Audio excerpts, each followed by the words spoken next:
Thank you so much. Thank you for this space. And I want to say thank you to everyone here. I want to, our leaders who are here, our fellow Ugandans who are here. Thank you so much for being here. My first point is going to be about encouraging national unity. And this is a national awakening call anyway. So in Uganda, we have a saying, agali awamu ge galuma ennyama. It means you cannot eat meat with just one tooth. You won't be able to. So whatever is happening in Uganda right now, Ugandans, we need to come together and reclaim our freedoms and our dignity. Seriously, I always tell people, my friends, whoever I talk to, that it really doesn't matter. Your political affiliation, it doesn't matter. Your age, it doesn't matter. Your sex. Whether you're a woman, whether you're a man, whether you're old or young, whether you are, whatever status, at some point, the fruits of dictatorship will come to your door. You will taste them. So when I say about fruits of dictatorship, what exactly am I talking about? I will just use one example, but everything is definitely dead. If I talk about, for example, healthcare, everyone at some point, you're going to need a hospital. Everyone at some point, either for you or for your loved one, you're going to need emergency services. So it doesn't matter who you are, seriously, because when you do need these services and they are not available, you will either die or your loved one will die. So when we talk about building a Uganda that works for all of us, because look what the dictatorship has done. Seriously, they are not interested in keeping the population healthy. They are not interested in keeping an educated population, because why? It doesn't help them. It doesn't. So whatever they have to do, whatever they have to invest their money, it has to be something outside that. Let's take an example previously. General Katumba Wamala, he needed to go to the hospital. How did he go? A border guy took him, but he's a high-profile person, So when you need these services, you better make sure you have prepared, you have planned, and you put them in place for you to use, for you to be able to use them when you need them. So this is why I'm calling out Ugandans.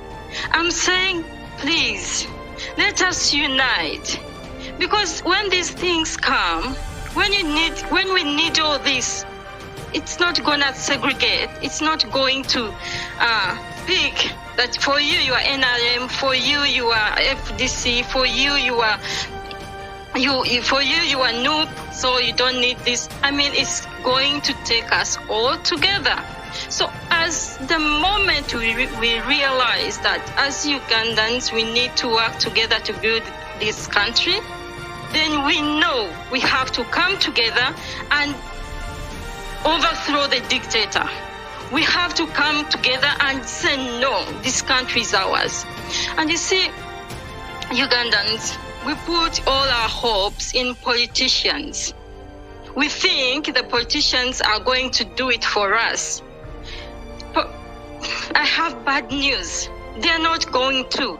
Because when they are doing all this, they are insulating themselves. They are putting themselves in a position where they can have these services, whatever they need, at your expense. When an MP gets sick, the parliament pays for their bills. Who pays your bills? So it's time, as Ugandans, we took responsibility and said this country is ours. This country needs to work for us as Ugandans. Let's not put all our trust in politicians. let's try to build this country ourselves. I want to appreciate the bloggers that are here today, and every Ugandan. I'm appreciating bloggers because of their role in driving agendas on social media. And I'm asking you bloggers, please, can you make this one of your agendas? Sensitizing, mobilizing Ugandans, educating Ugandans that this is their country and they should take care of it. Let's not leave this Uganda worse than we found it. We need to leave it better for our children and grandchildren. I also, I want to, before I go, I want to leave a message of hope for all Ugandans. I'm not just gonna go without giving you hope. It is possible to bring down a dictator using non-violent methods. Sometimes some things look far, but there are people who have done this. Have you ever thought, as a Ugandan, how Sudan did it? Or do you think, how did Sudan bring down dictator Bashir? Have you thought about that? Well, they used non-violent protest. They did. And I want to encourage students that you, at the age where you are strong, you are mobile, your brains work to the maximum. In Serbia, it's a group of students who brought down a very brutal dictator. They used non-violent methods. They brought down a dictator using non-violent protests. So, you students can do so much. The tertiary institutions, universities. I mean, you are the brain. You are the power. You are the people coming up. So please, I'm happy there is one of the student leaders. So please, let us mobilize Ugandans. Let us mobilize ourselves. Let us empower ourselves and know these things are possible. Ugandans, these things are possible. Don't worry if the politicians are not going to lead this. This is our cause as Ugandans. Everyone remind each other. I know we are all here. We have friends in FDC. We have friends in NRM. We have friends everywhere. Let us mobilize ourselves and remind ourselves that these fruits of dictatorship are going to knock on each and everyone's door, regardless. So the earlier we plan, the earlier we take back our country and build it to a country that is going to give us dignity, that is going to enable us to grow with dignity, that is going to give a ground for our children to flourish, the better that will be for the future generation.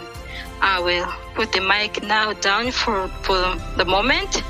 Thank you. Thank you, Joe.